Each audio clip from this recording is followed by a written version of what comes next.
ini, dunia sedang berusaha keras untuk dapat menekan kasus percepatan virus COVID-19 yang sedang melanda dan menyebabkan beberapa krisis kesehatan termasuk di negara Asia Tenggara.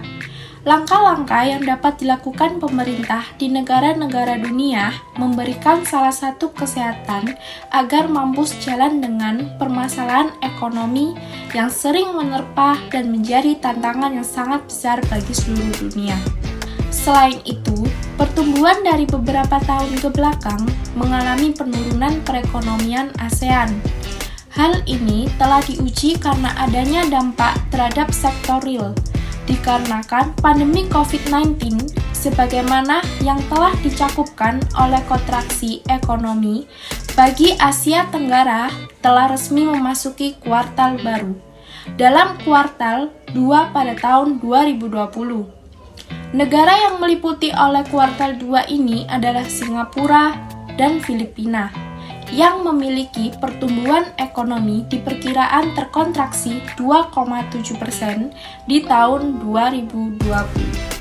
Respon cepat ASEAN dalam beberapa bulan setelah menyatakan kasus pandemi menyebar di beberapa negara, ASEAN ini telah menunjukkan langkah bagaimana mereka menanggapi terhadap situasi dunia pada saat itu.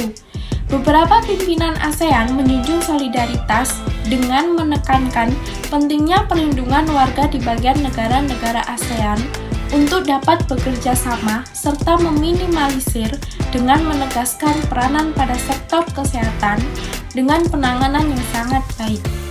Tidak hanya di situ, para menteri luar negeri yang menjadi bagian di negara ASEAN menggelar salah satu kesempatan untuk dimanfaatkan sebagai mengimplementasikan komitmen agar mampu membentuk sebuah working group atau pembahasan mengenai public health emergency di kawasan negara-negara ASEAN.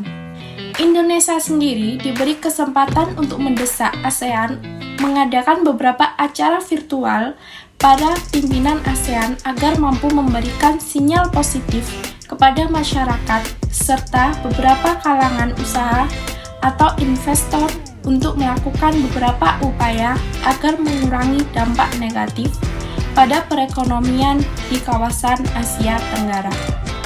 Negara-negara anggota ASEAN memberikan beberapa upaya dalam memberikan penanganan dampak COVID-19 di bidang perekonomian. Beberapa hal yang dapat dikategorikan ke dalam 5 hal dapat diuraikan sebagai berikut.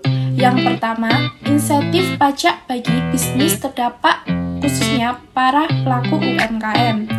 Yang kedua, subsidi pada masyarakat berupa bantuan tunai, diskon tagihan listrik hingga pada bantuan tambahan bagi para tenaga kesehatan yang ikut dapat penanganan COVID-19. Yang ketiga, penangguhan pembayaran pajak atau pinjaman yang longgar sehingga pengembalian jatuh tempo diperpanjang. Yang keempat, pembebasan